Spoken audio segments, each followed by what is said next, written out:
Kalad Karen Davila po. At ito ang pa-words of wisdom ni KKD. Mga kwentong HIV at iba pa. Isang padre de pamilya na may pinagdaraanan ang sumulat po sa atin na nangihingi ng pa-words of wisdom. Ito ang liham ni Daddy. Dear KKD, itago mo na lang ako sa pangalang Monchi, ang daddy maskulado ng Cebu. Single dad ako na may 2 anak na girls. Nagtrabaho akong baker sa abroad for 6 years. Umuwi ng Pilipinas recently para alagaan ang aking mga anak. KKD, 3 years ago, I was diagnosed with HIV. Dahil maraming umaasa sa akin, tinutukan ko talaga ang antiretroviral treatment.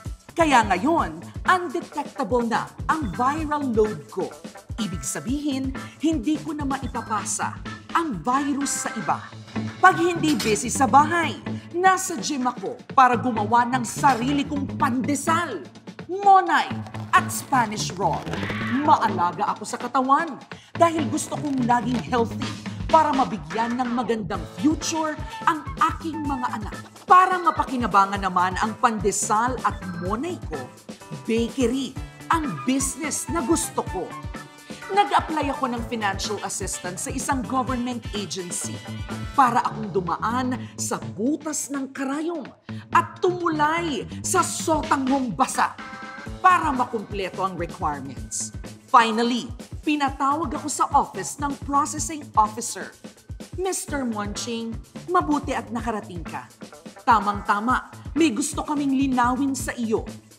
Mr. Monching, may AIDS ka pala. Nako, Mr. Monching, huwag kang magsinungaling. Nakalagay dito sa file mo na may HIV ka. So may AIDS ka nga. Person living with HIV po ako.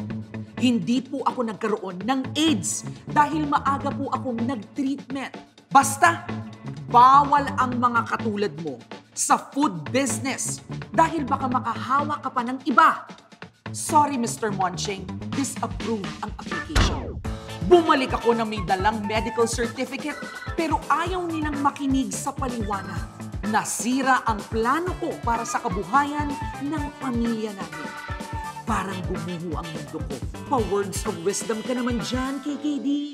Monching, malinaw na diskriminasyon ang nangyari sa'yo. Nakakalungkot isipin na napagkaitan ka ng tulong ng gobyerno dahil ikaw ay isang person living with HIV. Monching, huwag kang mawawala ng pag-asa dahil meron na tayong HIV and AIDS law na bibigyan ng proteksyon ang mga taong katulad mo, mga PLHIV, laban sa diskriminasyon.